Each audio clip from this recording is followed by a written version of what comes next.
நீங்க இப்ப நாம் தமிழர் கட்சியில பயணிக்கிறீங்க, வாழ்த்துக்கள். நீங்க தொடர்ந்து வெற்றிகரமா செயல்படுறதுல நாங்கள் நிறைய கேள்விப்பட்டிருக்கோம். இப்ப நீங்க இந்த அரசியல்ல பெண்கள் ஈடுபடுறதே ஒரு பெரிய விஷயமா தான் பார்க்குறோம். ஏன்னா எல்லா குடும்பத்திலையும் பெண்கள் அரசியலுக்குள்ள வர்றது, அரசியலை பற்றி தெரிஞ்சுக்கிறதே பெண்கள் ரொம்ப கம்மியாக பார்க்குறாங்க. அதுலேயும் ஒரு அரசியலை புரிஞ்சுக்கிட்டு ஒரு ஒரு மாறுதல், அதாவது இது வரைக்கும் நம்ம தமிழகத்தில் இல்லாத ஒரு அரசியலை நீங்கள் ஏற்றுக்கொண்டு நாம் தமிழரில் பயணிக்கிறீங்க. இதுக்கு முன்னாடி நீங்கள் அரசியல் பயணத்தில் வேற ஏதாவது கட்சியில் பயணிச்சிருக்கீங்களா, இல்லை இதுதான் உங்களோட முன் அனுபவமா? ஐயா, நீங்கள் கேள்வி கேட்கும் போதே சொன்னீங்க பெண்கள் அரசியலில் இதுக்கு முன்பு அந்த அளவுக்கு ஒரு புரிதலோடு இல்லை. இப்போ அரசியலில் வேறு ஒரு கண்ணோட்டம், வேறு ஒரு பார்வை இருக்குது அப்படின்னு குறிப்பிட்டீங்க. அது எங்கே இருந்துன்னு இருக்குது நம்மளுக்கு. நம்மளுடைய தமிழ் முன்னவர்கள் ஆண்ட காலம் வரை பார்த்திங்கன்னா பெண்கள் அரசியல் படுத்தப்பட்டார்கள், அரசியல் புரிதலோடு இருந்தாங்க, அவங்களும் அரசியலில் இருந்தாங்க. அதுக்கு மிகப்பெரிய சான்றுகள் எல்லாமே இருக்குது. மிகப்பெரிய ஒரு உதாரணம் எங்களுடைய பாட்டி வேலுநாச்சியார் அவர்கள் இல்லைங்களா. என்னைக்கு இந்த திராவிடர்களுடைய ஆட்சியின் வருகைக்கு பிறகு, விஜயநகர பேரரசுக்கு பிறகு தான் நம்மளுடைய அந்த பெண்கள் அப்படின்றது பார்த்தீங்கன்னா வேறு மாதிரி வகைப்படுத்தப்பட்டாங்க. அதுலேருந்து தான் போச்சு. ஆனால் இயல்பாகவே இயற்கையாகவே எங்களுடைய ரத்தத்திலேயே மரபு அணுலேயே பார்த்தீங்கன்னா அந்த அரசியல் அப்படின்றது இருக்குது. அதனால் அது இப்போ கடந்த இந்த ஒரு 70 ஆண்டு கால அரசியல் வாழ்க்கை நீங்கள் பார்த்தீங்க அப்படின்னா ஏன் பெண்கள் அரசியலுக்கு வர தயங்கினாங்க அப்படின்னா அது எல்லோருக்குமே தெரியும். ஏன்னா இங்கே பெண்களுக்கு எந்த அளவுக்கு முக்கியத்துவம் இருந்தது, அவங்கள எந்த அளவுக்கு கையாண்டார்கள் அப்படின்ற ஒரு விடயமெல்லாம் இருக்கு இல்லைங்களா. அதனால தான் பெண்கள் அரசியலாக வேண்டாம், அந்த பெண்களுடைய குடும்பத்தை சார்ந்தவர்களும் பெண்கள் அரசியலுக்கு வேண்டாம் அப்படின்னு ஒதுங்கினதும் அதனால தான். பெண்கள் சொல்ல முடியாது. இப்போ ஒரு வீட்டில் ஒரு பையன் இருக்கிறான், அந்த பையன் நல்லா படித்து வேலை செய்கிறான், அவனுக்கு அரசியல் ஈடுபாடு இருக்குது, அரசியலையும் ஈடுபாடுனா எந்த குடும்பம் அதை பாராட்டுது, அதை என்கரேஜ் பண்ணுறாங்கன்னு நினைக்கிறேன். அது ஏன்னு நினைக்கிறீங்க? அதாவது ஏன் அது அரசியலாக வேண்டாம் அப்படின்னு எதனால அந்த வீட்டுக்கு பெற்றோர்களுக்கும் இல்லை அவர்களுடைய குடும்பத்தை சார்ந்தவர்களும் ஏன் அந்த ஒரு சிந்தனை வருது நீங்கள் நினைக்கிறீங்க? ஏன்னா அப்படி இந்த அரசியல்னா ஒரு சாக்கடை, இந்த அரசியலில் போகக்கூடாது, இது ஒரு ஏதோ பெரிய ஒரு தீண்டத்தகாத ஒன்று மாதிரி, தீண்டத்தகாத மாதிரி உருவாக்கிட்டாங்க, கட்டமைச்சிட்டாங்க. மக்கள் நல்ல படித்தவனோ இல்லை ஒரு நல்ல வசதியில் இருக்கிறவனோ இல்லை நல்ல குடும்பத்தில் இருக்கிறவனோ அரசியலுக்கு வரக்கூடாதுன்ற மாதிரி ஒரு கருத்தியலை உருவாக்குறாங்க. ஆமாம், உருவாக்குனதான் இதெல்லாமே. ஆனால் நம்ம பேசுகிற, அதாவது நம்ம என்ன சிந்திக்கணும், நம்ம என்ன பேசணும், இதை தீர்மானிக்கிறதே அரசியல் தான்.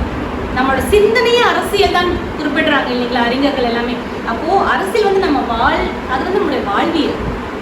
அரசியல் அப்படின்றது நம்மளுடைய வாழ்வியல். அப்போ அந்த ஒரு புரிதலை இதற்கு முன்பு ஆண்டவர்கள் நம்மளுக்கு ஒரு புரிதலை ஏற்படுத்தியிருக்கணும். ஆனால் அவங்க வேறு மாதிரியான ஒரு புரிதலை மக்கள்கிட்ட கொண்டு வந்ததுனால தான் அரசியலுக்குள்ளார போகாதீங்க அப்படின்னு குடும்பத்தை சார்ந்தவர்கள் சொல்கிறாங்க.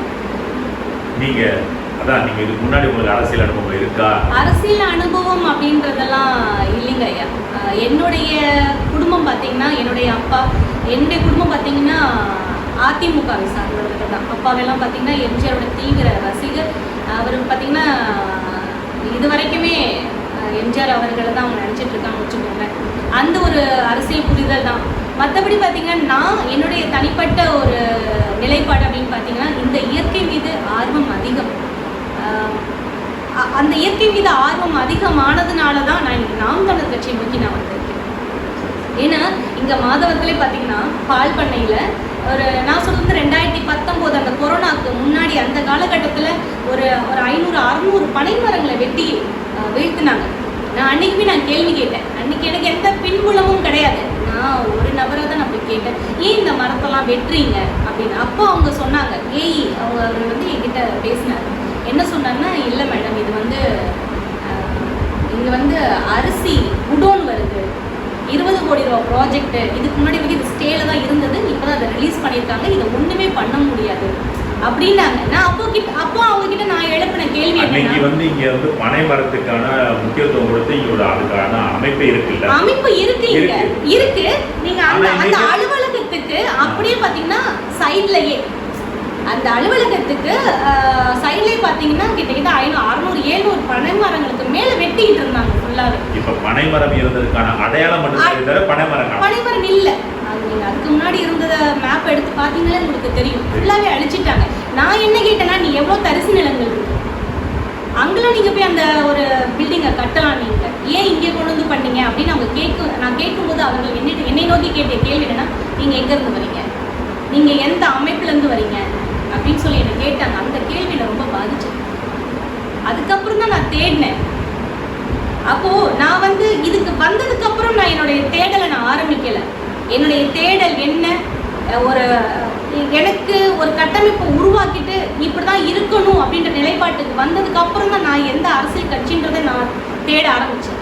அப்படி பார்க்கும்போது என் கண்ணுக்கு முன்னாடி தெரிஞ்ச ஒரு அரசியல் கட்சி எதுனா அது நாம் தமிழர் கட்சி தான். அப்படி தான் நான் இதுக்குள்ளார எத்தனை வருடங்களா நீங்கள் பயணிக்கிறீங்க? நாங்கள் 2023க்கு அப்புறம், அதாவது 2019 பார்த்தீங்கன்னா நாங்கள் உறுப்பினராக வந்தாச்சு. ஆனால் களத்தில் நிற்கிறது பார்த்தீங்கன்னா 2023 இப்போ நீங்கள் சுற்றுச்சூழல் பாசறையில் பயணிச்சுக்கிட்டு இருக்கீங்க. இப்போ அதில் நீங்கள் எடுக்கிற ஒவ்வொரு முன்னெடுப்புகளும் இன்னைக்கு தமிழக அரசியல்னு சொல்ல முடியாது, உலக அரசியல்லே அடுத்தவங்க வியந்து பார்க்கக்கூடிய ஒரு அரசியல் கட்சி இது போன்ற முன்னெடுப்புகளை முன்னெடுத்து மக்களுக்கு கொண்டு போய் சேர்க்குறாங்கன்றதை எல்லாருமே வியப்பாக பார்க்குறாங்க. அப்போ இந்த மாதிரி உங்களுக்கு ஒரு தூண்டுதலையும் இதை வழி நடத்துறதையும் எப்படி உங்கள் கட்சி நடத்துகிறாங்க? இது இன்னைக்கு தேவை. இன்னைக்கு இந்த மாதிரி ஒரு மாநாடுகளை எடுக்கிறதும் சரி, இதை நடத்துறதும் சரி, இன்னைக்கு இது காலத்தின் கட்டாயம் பண்ணியே ஆகணும். ஏன்னா இன்னைக்கு விவசாயம் வேளாண்மை அப்படின்றது நம்மளுடைய வாழ்வியல் தான். அது ஒரு தொழில் அல்ல, அது நம்மளுடைய வாழ்வியல். அதாவது இயற்கை அப்படின்றது நம்மளுடைய அன்னை இல்லைங்களா? அப்போது அந்த அன்னையின் மடியில் நம்ம விளையாடணும் ஒழிய அதை இன்னைக்கு இந்த தனிப்பெரும் முதலாளிகளோட ஒரு லாப நோக்கத்துக்காக தான் இன்னைக்கு இந்த கனிம வளங்கள், மலை வளம், நீர் வளம், காட்டு வளம் எல்லாமே, கடல் வளம் எல்லாமே அழிக்கப்படுறது எல்லாமே அதுக்காக தான். இன்னைக்கு இவங்க எல்லாமே இதை அழிச்சிடுறாங்க. இதெல்லாமே இன்னைக்கு நீங்கள் அழிச்சிடுறீங்க. யாருக்காகனா தனிப்பெரும் முதலாளிகளுக்காக தான். அதில் எந்த ஒரு மாற்று கருத்துமே இல்லை. ஆனால் இனி வரக்கூடிய தலைமுறை பிள்ளைகள் என்ன செய்வாங்க அப்படின்ற ஒரு கேள்வி இருக்குது இல்லைங்களா?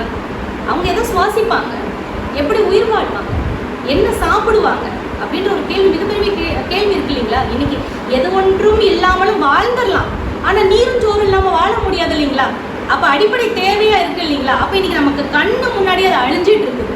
அப்படிங்கும்போது இன்னைக்கு அதை காப்பாற்ற வேண்டிய ஒரு சூழல் இன்னைக்கு உருவாகி இருக்குது. அதுக்கு இன்னைக்கு பார்த்தீங்கன்னா ஒரு குடிமகளாக இன்னைக்கு இந்த மாதிரியான ஒரு மாநாடுகளாக இருக்கட்டும், இதெல்லாமே எடுக்க வேண்டியது ஒரு ஒவ்வொருத்தருக்குமே இருக்கக்கூடிய கடமை. இது நாம் தமிழர் கட்சியோ இல்லை அண்ணன் சீமான் அவர்களுக்கு மட்டுமே இருக்க வேண்டிய ஒன்று கிடையாது. ஒவ்வொரு குடிமகனுக்கும் இந்த மண்ணில் பிறந்திருக்க ஒவ்வொருத்தருக்குமே இருக்க வேண்டிய அந்த உணர்வு இருக்கு. இது அவருடைய தலையாய கடமையும் கூட. எப்படி அவங்க படிக்கணும், வாழ்க்கையில் முன்னேறணும், வீடு வாங்கணும், சொத்து வாங்கணும்னு நினைக்கிறாங்களோ அதுக்கு ஈக்குவலா இந்த இயற்கையை பாதுகாக்கணும். இல்லைங்க, அதுக்கு ஈக்குவல் அப்படின்றத தாண்டி அதுக்கு மேல ஆமா, ஈக்குவல் நம்ம சொல்ல முடியாது. அதையும் தாண்டின ஒரு விடயம் தான் இது. இன்னைக்கு அது ஈக்குவலா நினைக்கிறதே பெரிய விஷயமா ஆக்கிட்டாங்கல்ல. அதுக்காக அதாவது ஐயா நம்மாழ்வார் சொல்லுவாங்க, இன்னைக்கு இந்த விவசாய நிலங்கள் எல்லாமே அழிக்கப்பட்டு இன்னைக்கு கட்டடங்களா உயர்ந்துட்டு இருக்கிறதுக்கு அது வளர்ச்சி இல்லை, அது இந்த சமுதாயத்துக்கு, இந்த நாட்டோட மிகப்பெரிய வீழ்ச்சி அப்படின்னு ஐயா அடிக்கடி குறிப்பிடுவாங்க. அதுதான் நிதர்சனமான உண்மை. நீங்க இன்னைக்கு இந்த வேளாண் நிலங்களை எல்லாமே அழிச்சு நீங்க விளைநிலங்களா கொண்டு வரீங்க. இதுக்கு பின்பு நான் மறுபடியும் குறிப்பிடுறது அது ஒண்ணுதான். இதுக்கு பின்னாடி பாத்தீங்கன்னா பின்புலத்துல மிகப்பெரிய ஒரு சதியே இருக்குது. வெளியாரோட குடியேற்றம் நடக்கும் இல்லைங்களா? அயலார்கள் குடியேறுவாங்க இல்லையா? இங்க விளைநிலங்கள் எல்லாமே அழிக்கப்பட்டு நீங்க ஒரு கட்டுமான நிலங்களாக நீங்க கொண்டு வரும்போது அங்க என்ன ஆகும்? ஆட்டோமேட்டிக்காவே வெளியார்கள் உள்ளார குடியேறிடுவாங்களே. இப்ப அப்படித்தானே எல்லாமே குடியேறி தானே இன்னைக்கு ஓட்டு உரிமை வரைக்கும் இன்னைக்கு கொடுத்துட்டாங்க இல்லைங்களா? அப்போ இந்த மண்ணையும் மக்களையும் காக்க வேண்டிய ஒரு கட்டாயத்துல நம்ம இருக்கோம். அதுக்கு தான் இந்த மாநாடுகள் எல்லாமே. அதாவது இன்னைக்கு என் மக்கள் மதுன்ற ஒரு போதை, திரை கவர்ச்சின்ற ஒரு போதை எல்லாத்துலேயுமே இன்னைக்கு மூழ்கி போயிருக்காங்க என் மக்கள், இந்த இளைஞர்கள் எல்லாருமே. அப்போ அவங்களுக்கு ஒரு விழிப்புணர்வு தேவைப்படுது. அப்போ விழிப்புணர்வு கூட்டத்துல நம்மளும் இருக்கோம் இல்லைங்களா? அதுக்காக தான் இந்த மாதிரியான மாநாடுகள் எல்லாமே போகும். இப்போ நீங்கள் இந்த அரசியல் கட்சியை, நாம் தமிழர் கட்சியை தேர்ந்தெடுத்து நீங்கள் பயணிக்கிற பொழுது உங்களுடைய குடும்பத்தாரும் சரி, உங்களுடைய சுற்றுப்புற சமூகமும் சரி, அதை எப்படி பார்க்குறாங்க? அவங்க உங்களை எதிர்கொள்கிற விதம் எப்படி இருக்குது? நீங்கள் அவங்கள எப்படி எதிர்கொள்கிறீங்க? அதாவதுங்க ஐயா, இதுல நம்ம நாம் தமிழர் கட்சியில பயணிக்கிறோம் அப்படின்னு சொல்லும் போதே பார்த்தீங்கன்னா ஒரு மரியாதை கலந்த ஒரு பார்வைன்னு ஒன்று இருக்கு பார்த்தீங்களா, அது இருக்கு. நான் வந்து நாம் தமிழர்ல பயணிக்கிறேன் அப்படின்னு சொல்லும் போதே யாருமே எனக்கு மறுப்பு தெரிவிக்கல. ஆனா ஒரு சிலர், அதாவது இந்த மணி மைண்டன்னு சொல்லுவாங்க இல்லைங்களா, இந்த பண மூளைன்னு சொல்லுவாங்க இல்லையா, வியாபார மூளைன்னு சொல்லுவாங்க இல்லையா, அவங்க என்ன நோக்கி சில கேள்விகளை கேட்டதும் உண்டு. நீங்க அரசியல் அப்படின்னு உள்ள போயிட்டீங்க, போனதான் போனீங்களே, ஒரு டிஎம்கேன்னு போயிருக்க கூடாதா, ஒரு ஏடிஎம்கேன்னு போயிருக்க கூடாதா, நீங்க நாம் தமிழரை சூஸ் பண்ணீங்க அப்படின்ற கேள்வியே அதுல போய் என்ன பொழைக்க முடியும் அப்படின்னு நான் தான் சொன்னேன். இப்போ ஒரு பிழைப்பு நடத்தணும், இல்லை ஒரு அரசியல் ஆதாயம் கிடைக்கணும், அதை வச்சு ஒரு மிகப்பெரிய ஒரு வாழ்க்கையை வாழணும், பொருளாதாரத்தில் உயரணும் அப்படின்ற ஒரு சிந்தனை உங்களை போன்ற ஒரு சிந்தனை கொண்டவர்களாக இருந்திருந்தால் நான் வந்து இதுவே திமுகவிலோ அல்லது அண்ணா திமுகவிலோ நான் பயணம் செஞ்சுருப்பேன். ஆனால் நமக்கு அந்த சிந்தனை இல்லை. இந்த நிலம், வளம், மண், இனம், மொழி இது சார்ந்து நம்ம சிந்திக்கும் போது வரக்கூடிய தலைமுறை அவங்களாம் என்ன செய்வாங்க, இந்த இயற்கையை எப்படி பாதுகாக்கணும் அப்படின்ற ஒரு சிந்தனையோட இருக்கிறதுனால தான் இன்னைக்கு நம்ம நாம் தமிழரில் பயணிக்கிறோம் அப்படின்ற ஒரு பதிலையும் நம்ம அவங்க கிட்ட முன் வைக்கிறோம். அதனால அதுக்கப்புறம் அவங்க அந்த கேள்வி கேட்கறது இல்லை. ஆனால் பார்த்தீங்கன்னா பொதுவாகவே மக்கள் மத்தியில் நாம் தமிழரை பயணிக்கிறோம் அப்படின்னாலே ஒரு மரியாதை, மதிப்பு கலந்த ஒரு பார்வை. குடும்பத்தார்கிட்டயும் அந்த இது எல்லாமே இருக்கு உங்க சொந்த பந்தம் இருக்கு எல்லார்கிட்டயுமே வரவேற்பு இருக்கு. நாம் தமிழர் அது ஒரு பெண், குறிப்பாக ஒரு பெண் இதுவே பாத்தீங்கன்னா பிற கட்சியில பயணிக்கிறாங்க அப்படின்னா நம்மளை பார்க்கக்கூடிய பார்வையே வந்து வேறுபடும் இல்லையா. ஏன்னா நானும் வெளியில பார்த்திருக்கேன். ஆனா நாம் தமிழர் கட்சியில பயணிக்கிறோம் அப்படிங்கும் போது அந்த பார்வை இல்லை, ஒரு மரியாதையான ஒரு பார்வை தான் இருக்கு. என்னுடைய குடும்பத்திலும் சரி, என்னோட சுத்தி இருக்கிற என்னுடைய நண்பர்கள், சமூகம், அக்கம் பக்கத்துல எல்லாருமே பாத்தீங்கன்னா என்னை வாழ்த்து தான் செஞ்சாங்க, நீங்க பயணிங்க அப்படின்னு சொல்லிட்டு. ஏன்னா பெண்களுக்கு இந்த கட்சி, எங்களுடைய அண்ணன் அவங்களுக்கு கொடுக்கக்கூடிய ஒரு முக்கியத்துவம் பாதிக்கு பாதி, அதாவது ஆணுக்கு பெண் சமம் அப்படின்றத எங்கள் அண்ணன் ஒருபோதும் அதை வந்துட்டு வலியுறுத்த மாட்டார். ஆணும் பெண்ணும் சமம் அப்படின்றதான் வலியுறுத்துவாரு. அதை வந்து சொல்லல மட்டும் செயல்ல செஞ்சு காட்டியிருக்கிறார். 117 பெண்கள், 117 ஆண்கள் அப்படின்னு அரசியலே உலக அரசியலே பாருங்களேன். உலக அரசியலே இது மிகப்பெரிய புரட்சி அப்படின்னா எங்கள் அண்ணன் செஞ்சுதான். 50% பெண்களுக்கு, 50% ஆண்களுக்கு அப்படின்னு ஒரு சரிசமம் கொடுத்தது எங்களுடைய. இப்போ நீங்கள் வந்து பரப்புரையோ இல்லை வந்து கட்சியை வந்து கட்சியில் புதிய உறுப்பினர்களை இணைக்கிறதுக்கோ போய் நீங்கள் ஒரு மகளிரையோ ஒரு யாரையோ கூப்பிடும்போது அவங்க என்ன மாதிரியான விடயங்களை உங்கள்கிட்ட சொல்கிறாங்க? இதை கட்சியில் சேர்றதை பற்றியோ இல்லை நாம் தமிழில் சேருங்கன்னு சொன்னால் அவங்களுடைய பதில் என்னவா இருக்குது? அதாவதுங்க ஐயா, குறிப்பாக பார்த்தீங்கன்னா பெண்கள் எல்லோருக்குமே ஒரு நான் இதுக்கு முன்பு குறிப்பிட்டது போல தான், இல்லை எங்களுக்கு வந்து ஒரு மாற்றம் வேணும். அந்த மாற்றம் வந்து இப்போ நாங்கள் பார்த்திங்கன்னா தினமும் பார்த்திங்கன்னா மாலையில் போய் மக்களை சந்திக்கிறத நாங்கள் எங்களுடைய தொகுதியில் ஒரு வழக்கமாகவே வச்சுருக்கோம், சந்திச்சுக்கிட்டு தான் இருக்கோம். அப்போ மக்களை போய் சந்திக்கும் போது அவங்க குறிப்பிடுறது என்னென்னா, எங்களுக்கு ஒரு மாற்றம் வேணும், அந்த ஒரு நிலைப்பாட்டில் தான் நாங்கள் இருக்கோம். அதுக்கு வந்து நாம் தமிழர் கட்சி தான் எங்களுக்கு வந்து இப்போது, ஏன்னா திமுகவாக இருக்கட்டும் இல்லை அண்ணா திமுகவாக இருக்கட்டும் எல்லாமே போயிடுச்சு. அவங்களும் என்ன குறிப்பிடுறாங்கன்னா, நீங்கள் இன்றைக்கி வந்து ஓட்டு கேட்குறீங்க, உங்ககிட்ட வந்து நாங்கள் சொல்லணும்னு தேவையில்லை, நாங்கள் காட்ட விரும்பலை, எங்களோட செயலில் காட்ட விரும்புகிறோம், நாங்கள் ஓட்டில் காட்டுறோம் அப்படின்னு தான் குறிப்பிடுறாங்க. குறிப்பாக பெண்கள் பார்த்தீங்கன்னா, நாங்கள் வாக்கு சேகரிக்க போகும்போதே ஒரு பெண்மணி அவர்கள் போன முறை வயதானவங்க தான், அவங்க என்ன பண்ணாங்கன்னா ஓட்டு கேட்க போனோம், அந்த வீட்டில் அவங்க எங்கள் கூட ஓட்டு கேட்குவாங்க, நாங்கள் கூட வாங்க நானும் உங்க கூட வரேன் அப்படின்னு சொல்லி. எந்த கட்சியிலையுமே பெண்கள் இது போல வந்து ஆர்வமாக பயணிச்சது கிடையாது. ஒரு மருத்துவர் நேற்று எங்க கூட பயணிச்சார். அவங்க குறிப்பிடுறாங்க, ஒவ்வொரு வீட்லையும் போய் அவங்க சொல்றாங்க, நான் ஒரு மருத்துவராக இருக்கேன், இன்னைக்கு நான் அந்த கட்சியில் பயணிக்கிறேன்னா அப்போ இதோட முக்கியத்துவம் எந்த அளவுக்கு இருக்கு, இதோட தேவை எந்த அளவுக்கு தேவைப்படுது அப்படின்றது உங்களுக்கு புரியுதுங்களா அப்படின்னு அவங்களே கேட்குறாங்க. அப்ப எல்லா பெண்கள் மக்கள் மத்தியிலே ஒரு நல்ல ஒரு பார்வை இருக்குது. சிறப்பு. இப்போ மாநாடு, போராட்டம், ஆர்ப்பாட்டம் இப்படின்ற வந்து தமிழ்நாடு முழுக்க ஒவ்வொரு நாளும் ஒவ்வொரு வாரம் முழுக்க இப்போ ரொம்ப பரபரப்பாக நடந்துட்டு இருக்கு. இப்போ தருமபுரியில் வர சனிக்கிழமை மலைகளின் மாநாடு நடக்குது. அப்புறம் தூத்துக்குடியில் கடல்ல மாநாடு நடக்குது. இப்போ நீங்கள் இப்படி ஊராக போகும்பொழுது ஒரு மகளிர் பாசறையாக நீங்கள் அந்த ஊருக்கு பயணிக்கும் பொழுதும் அங்கே போய் தங்கும் பொழுதும் அங்கே இந்த நாம் தமிழர் கட்சியோட உறவுகளாக உங்களை எப்படி அரவணைக்கிறாங்க, அந்த இடத்துல உங்களோட பாதுகாப்பு எப்படி உறுதி செய்யப்படுது, அங்கே வர்ற மகளிருக்கு நீங்கள் என்ன மாதிரி உறுதி கொடுக்குறீங்க, அதாவது நீங்கள் வந்தீங்கன்னா எந்த அளவுக்கு பாதுகாப்போட திரும்பியும் போகலாம் அப்படின்றத நீங்கள் எப்படி உறுதி பண்ணுறீங்க, அதை எப்படி அவங்க ஏற்றுக்கிறாங்க? ஐயா, அதாவது நீங்கள் நாம் தமிழர் கட்சி, நாம் தமிழர் வந்துட்டீங்க அப்படின்னாலே உங்களுடைய பாதுகாப்பு அங்கே உறுதி செய்யப்படும். அதாவது அண்ணன்மார்கள், தம்பிமார்கள் எல்லாமே பார்த்தீங்கன்னா ஒரு போர்க்களத்துக்கு போகும்போது அந்த அந்த பாதுகாக்கக்கூடிய கவசம்னு ஒன்று இருக்கும் பார்த்தீங்களா, அது போல தான் நம்ம சுழுந்து நிற்பாங்க. மகளிருக்கான பாதுகாப்பு அதுதான். அத்தனை பேர் கவசமாக தான் மாறுவாங்க. எங்களுடைய அண்ணன்மார்கள், தம்பிமார்கள் எல்லாமே பார்த்தீங்கன்னா இல்லை அக்கா வராங்க, இல்லை தங்கை வராங்க அப்படின்னு சொல்லிட்டு ஒரு கவசம் போல தான் நிற்பாங்க எங்களுக்கு. அதை உள்ளார இருக்கக்கூடிய உள்ளார வரக்கூடிய ஒவ்வொரு பெண்களாலுமே அதை உணர முடியும். ஒரு புரிதல் அப்படின்றத தாண்டி அதை அவர்களாலே அவர்களால் உணர முடியும். அதனால பாதுகாப்புன்றது வந்துட்டு நாம் தமிழர் கட்சியை தவிர வேற இங்க நீங்க பெண்களுக்கு பாதுகாப்பானதான் நீங்க எதையுமே கருத முடியாது. அதனாலதான் இன்னைக்கு நான் கட்சிக்குள்ளார வந்திருக்கேன் அப்படின்னா, ஒரு பெண்ணாக ஒரு கட்சிக்குள்ளார வந்து இன்னைக்கு நான் இந்த அளவுக்கு நான் இயங்கிட்டு இருக்கேன் அப்படின்னா எந்த ஒரு மறுப்புமே வரலையே. நாம் தமிழர் தானே, பயணிங்க. அதுதான் பாதுகாப்பு, அங்கீகாரம். பெண்களுக்கான ஒரு அங்கீகாரம் அப்படின்னா அது நாம் தமிழர் கட்சி. இப்போ வர 2026 தேர்தல் களம் நாம் தமிழர் எப்படி இருக்கும்? நாம் தமிழரை எதிர்கொள்ளக்கூடிய சாதக பாதகங்களாக நீங்கள் எதை பார்க்குறீங்க? அதாவதுங்க ஐயா, இங்க எது ஒன்றுமே பாதகம் அப்படின்றதெல்லாம் எங்களுக்கு தெரியல. நாங்கள் எங்களை பொறுத்த வரைக்கும் பார்த்தீங்கன்னா இன்னைக்கு தோல்விலாம் சொல்லுவாங்க.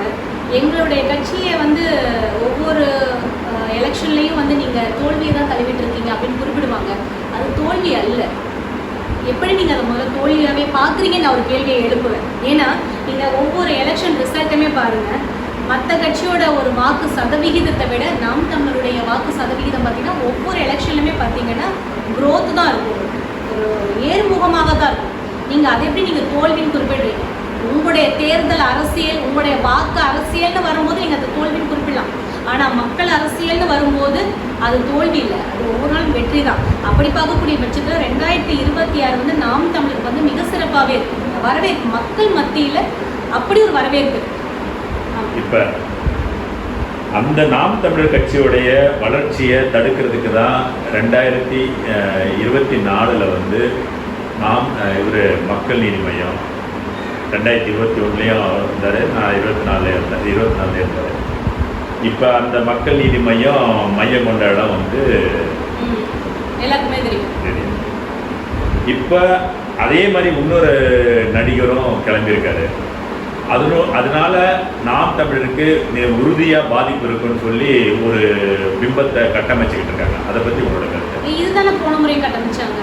மக்கள் நீதி மையம் கமலஹாசன் வரும்போது இதே கட்டமைப்பை தான் உருவாக்குனாங்க. அந்த கட்டமைப்பை உருவாக்குனது எங்களுக்காக தான், அது எல்லாருக்குமே தெரிந்த ஒரு விடயம் தான். அது போல தான் இதையும் கட்டமைச்சிருக்காங்க. இதுவும் நீர்த்து போகும்னு சொல்லிட்டு இல்லை. இப்போ அவர் தொடர்ந்து பரப்புரைகளை மேற்கொள்ள ஆரம்பிச்சிருக்காங்க. அப்போ அந்த மக்களுடைய கூட்டத்தையே பார்க்கும்போது இது வந்து வாக்கா மாறும்ன்ற மாதிரி கூட்டத்தை வச்சு இதை எப்படி இவங்க கணிக்கிறாங்க அப்படின்றது எனக்கு தெரியல. ஏன்னா கூட்டம் இன்னைக்கு வரது பார்த்தீங்கன்னா, ஒரு இதுக்கு முன்பு வந்து நடிகர்களுக்கு எல்லாமே கூடியிருக்கு. அம்மையார் நயன்தாரா அவர்களுக்காக இருக்கட்டும், இப்போ வந்து தனுஷ் அவர்களுடைய கோயம்புத்தூரில் கூட ஒரு இட்லி கடை, ஆமாம் இட்லி கடைன்னு ஒரு படம், அதுக்கு கூட்டம் வந்துச்சு. அல்லு அர்ஜுன் அவர்களுக்கு ஒரிசாவில் எந்த அளவுக்கு கூட்டம் கூடிச்சுன்னு இதை விட 2 மடங்கு கூட்டம் கூடிச்சு. அவர் இருக்கிறது ஆந்திராவில், கூட்டம் கூடது ஒரிசாவில். அப்போது நம்ம இந்த கூட்டம் அப்படின்றத வச்செல்லாம் வந்து இது ஒரு வாக்கா மாறும் அப்படின்ற ஒரு நிலைப்பாட்டுக்கெல்லாம் வர முடியாது. கூட்டம் எல்லாத்துக்குமே தான் கூட்டத்தை வச்சுலாம் அதை எப்படி நீங்கள் கணிக்கிறீங்க? இன்னைக்கு இவங்க வந்து பிம்பப்படுத்துறாங்கன்னு சொல்கிறேன். அதை நாங்கள் அது நான் ஏற்கிறேன். ஏன்னா இவங்க பிம்பப்படுத்துறாங்க. யார் பிம்பப்படுத்துறது நீங்க நினைக்கிறீங்க? இந்த மீடியா, இந்த திமுக மீடியா எல்லாமே பிம்பப்படுத்துது. நாங்க என்ன கேட்கிறோம் அப்படின்னா, முதல்ல அவரோட அரசியல் அப்படின்றது இங்க எதுக்கு அதாவது இந்த ஜனநாயகத்துல யார் வேண்டுமானாலும் ஒரு அரசியல் கட்சியை தொடங்கலாம், வரலாம், போகலாம். அதுல எங்களுக்கு மாற்று கருத்து இல்லை, சரிங்களா? ஆனா இன்னைக்கு இதுவே ஐயா விஜய் அவர்கள் வந்து அரசியல் கட்சியை தொடங்கி வரும்போது ஆதரவு தெரிவிச்சோம். அதுலயும் இந்த மாற்று கருத்தம் இல்லை. ஆனா என்னன்னாங்கய்யா, இப்போ எல்லாருமே பாத்தீங்கன்னா ஏதோ அந்த திராவிடத்துல இருந்து தான் நம்ம எல்லாருமே நீங்க வந்திருக்கோம் இல்லைங்களா?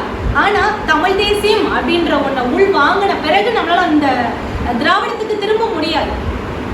ஐயா அவர்கள் வந்து தமிழக வெற்றி கழகம் அப்படின்னு ஒன்று ஆரம்பிக்கும் போது பரவாயில்ல, ஒரு தமிழ் தேசியத்தை ஏத்துக்கிட்டு ஒருத்தர் வந்துட்டாரு அப்படின்னு தான் நம்ம என்ன பண்ணோம்னா ஆதரவை தெரிவிச்சோம்.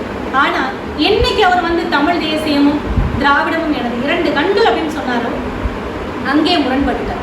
அங்கே அந்த புள்ளியில இருந்து தான் நம்முடைய எதிர்ப்பு நிலை தொடங்குது. நம்முடைய ஆரம்பம் அந்த புள்ளியில இருந்து தான் நம்முடைய எதிர்ப்பை வந்து நம்ம தெரிவிக்க வேண்டிய ஒரு கட்டாயத்தில் நம்ம இருந்தோம்னு வச்சுக்கோங்களேன். அப்படி இருக்கும்போது இன்னைக்கு இந்த மீடியாக்கள் வந்து பிம்பப்படுத்துது. நாங்க என்ன கேட்கறோம்னா, அவரோட அரசியல் இப்ப எதுக்கு? அவர் எடுத்து முன்வைக்கக்கூடிய அரசியல் வந்துட்டு எதுக்கு மாற்றாய் அப்படின்ற ஒரு கேள்வி பிறக்குதுல்ல. இப்போ நீங்க வந்து மாற்றுன்னு சொல்றீங்க, எதுல மாற்று? அதிமுக திமுக வந்து நீங்க எதுல மாறி நிக்கிறீங்க? நீங்க தெளிவுபடுத்துங்க. உங்களோட கொள்கை என்ன, கோட்பாடு என்ன? நீங்க அரசியல் எதிரின்றீங்க, கொள்கை எதிரின் வேறன்றீங்க. நீங்க அரசியலும் கொள்கையும் முதல்ல வேற. அவர் வந்து இப்போ கொள்கையை மையப்படுத்தியோ இல்லை நீங்கள் எதிர்பார்க்குற மாற்ற மையப்படுத்தியோலாம் அவர் வரவே இல்லை. அவரோட நோக்கம் ஒன்று தான், நேராக 2026 தேர்தலில் போட்டி, முதலமைச்சர் பதவி. இதுக்கு எதெல்லாம் சாதகமாக இருக்குமோ அது எல்லாத்தையும் ஒருங்கிணைச்சிக்கிட்டு தான் இந்த தேர்தலுக்கு வர்றாரு. அதுக்கு இந்த இது அந்த இதுன்ற எதையுமே வேறுபாடே பார்க்கல. அவர் எந்த வேறுபாடும் இல்லை. அவர் வெற்றி பெறணும், அதுக்கு என்னெல்லாம் வேணும். அதாவது நீங்க இதை எப்படி பார்க்கறது மாதிரி இருக்குன்னா, நீங்க நடிங்க, நீங்க நடிக்கிற வரைக்கும் நாங்கள் நோட்டு தருவோம் நீங்க வாழ்றதுக்கு. அப்புறம் நீங்க நடிச்சு முடிச்சதுக்கு அப்புறம் நீங்க அரசியல் வந்துருங்க, இந்த நாட்டை தரோம் நீங்க ஆள்றதுக்கு, இல்லைங்களா? அது போலதான் இருக்கு. நாட்டத்துறதுக்கு அவங்களுக்கு ஒரே தகுதி நடிப்பு தான். அவர் ஐயா உதயநிதி ஸ்டாலின் அவர்கள் குறிப்பிடலையா, என் கூட படிச்சவன் வந்து மருத்துவர் ஆயிட்டான், எனக்கு படிப்பு வரல, நான் அரசியலுக்கு வந்துட்டேன். இன்னைக்கு துணை முதலமைச்சர் ஐயா. அப்போ இந்த அரசியல் மக்களுடைய வாழ்வியல், மக்களுடைய வாழ்வாதாரம், இந்த நிலம் வளம், இது எவ்வளவு பெரிய ஒரு விடயம். இதை நீங்க எதுக்குள்ள கொண்டு சுருக்கி வச்சுட்டீங்கன்னு இப்ப தெரியுதுங்களா ஐயா? அப்போ என் மக்களுக்கு எவ்வளவு பெரிய ஒரு புரிதல் வேணும்.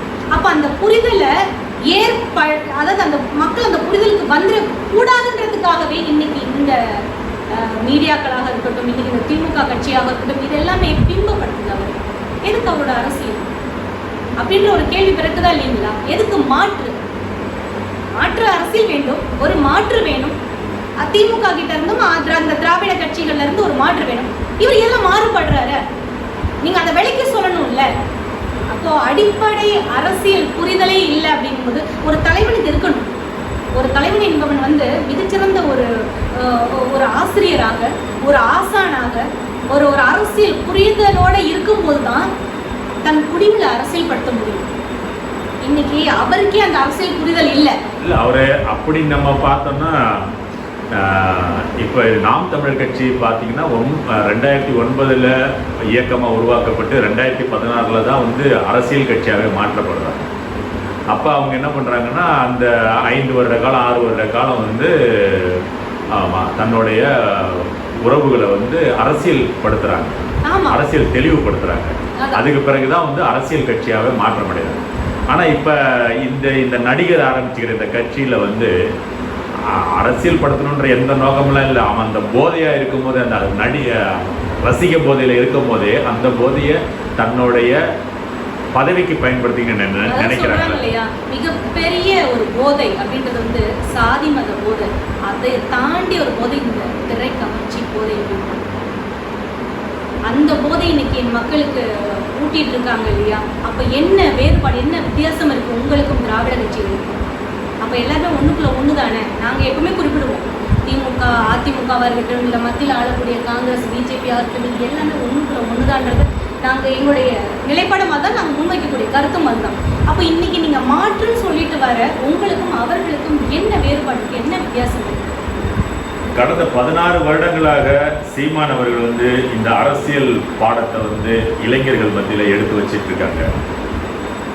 ஆனால் இந்த 16 வருஷ உழைப்பு வீண் போயிடுச்சுன்னு நினைக்கிறீங்களா? இப்போ இந்த நடிகர் பின்னாடி இவ்வளோ பெரிய கூட்டம் நிற்கும் போது ஐயா, இது நடிகர் கூட்டம், இது நான் இதுக்கு முன்பு குறிப்பிட்டேன் இல்லைங்களா, அது வரும், அந்த கூட்டம் வரும். இப்போ இதுக்கு முன்பு வந்திருக்குது.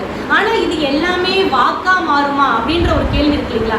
அதுக்கு 2026 தேர்தல் வந்து ஒரு மிகப்பெரிய ஒரு பதிலடியாக தமிழ் தேசியம் தலையெடுக்கக்கூடாதுன்றது தான் இதோட ஒவ்வொரு தேர்தல்லையும் இந்த மாதிரி ஒவ்வொரு நடிகர்களை களமாக்குறதுக்கு காரணம். அது தவிர வேற என்னவா இருக்கும்னு நீங்க நினைக்கிறீங்க? அதாவது தமிழ் தேசியத்தை வந்து கொண்டு வந்துடக்கூடாது அப்படின்றதுல நீங்க இப்ப இதை ஆரம்பிச்சதா நீங்க கருதக்கூடாது. நீங்க ஐயா பெரியார் அவர்கள் வந்து பாத்தீங்கன்னா பிராமணர் அல்லாதார் இயக்கம் அப்படின்னு ஒன்று கொண்டு வராரு. அதோடைய நீட்சியாக தான் நீதி கட்சி இருக்குது, எல்லாமே வருது இல்லைங்களா? நான் என்ன சொல்றேன்னா, நீங்கள் அந்த பிராமணர் அல்லாதார் இயக்கத்தை ஒன்று கொண்டு வரீங்களா? அப்போ மக்கள் மத்தியில் வந்துட்டு இது ஒரு பிராமணர் அல்லாதவர்களுக்கான ஒரு சமூகமாக நீங்கள் ஒன்றை கட்டமைக்கும் போது நீங்கள் என்ன பண்ணியிருக்கணும்னா, அப்போது தமிழ் தேசியத்தை நீங்கள் வளர்த்து கொண்டுட்டு வந்திருக்கணும் இல்லைங்களா? ஆனால் நீங்கள் என்ன பண்ணுறீங்க அப்படின்னா, அந்த இடத்துல நீங்கள் உங்கள் திராவிடத்தை தான் வளர்த்து கொண்டு வந்திருக்கீங்க இல்லைங்களா? அப்போ இது வந்து அப்பிலிருந்தே ஆரம்பிச்சிடுச்சு. தமிழ் தேசியம் வந்துடக்கூடாது அப்படின்றதோட ஆணி வேற அங்க இருக்கு. ராமசாமி நாயக்கர் அவருடைய காலகட்டத்தில் அங்க இருக்கு அதோட ஆணி வேறு, நீங்க அங்க பார்க்கணும். அப்ப அப்பிலிருந்தே கூட நிலைப்பாடு அதுதான் இருக்குது. என்னைக்கு இப்ப தமிழ் தேசியம் பேசியிருக்காங்க, இல்ல தமிழ் தேசியம் வரது இவங்க என்னைக்கு விரும்பியிருக்காங்க, அதுக்கான என்ன ஒரு முயற்சி இவங்க எடுத்திருக்காங்க? செந்தமிழ் நாடுன்னு போதினிலே வெங்காயம் வந்து பாயுது காதினிலேன்னு பாடினவர் தானே ஐயா பெரியார் அவர். வேற என்னைக்கு தமிழை தூக்கி பிடிச்சிருக்கிறாரு? அதன் வழி வந்தவர்கள் தானே எல்லோருமே. அண்ணாவாக இருக்கட்டும், கலைஞராக இருக்கட்டும், அதிலிருந்து பிரிந்து போன அண்ணா திமுகவாக இருக்கட்டும், எல்லாமே அதோடைய நீட்சி தானே. அப்ப நீங்க தமிழ் தேசியத்தை எப்படி இவங்க வாழ வைப்பாங்க அப்படின்னு நம்ம எப்படி எடுத்துக்க முடியும்? அப்ப தமிழ் தேசியம் தமிழ் இனத்தின் வீழ்ச்சியை மட்டுமே தான் இவங்க விரும்புறாங்க அப்படின்றது தானே இங்க அதுக்கான சான்று தானே இது எல்லாமே நம்மளுக்கு கண்ணு முன்னாடியே இருக்குது. இந்த வர 2026 தேர்தலில் இந்த தமிழ் தேசியம் ஏறி அடிக்கிறதுல இந்த திராவிடம் தவிடு பொடியாக ஆக வேண்டும் என்று வாழ்த்தி விடைபெறுவோம். நன்றி, வணக்கம். நன்றி.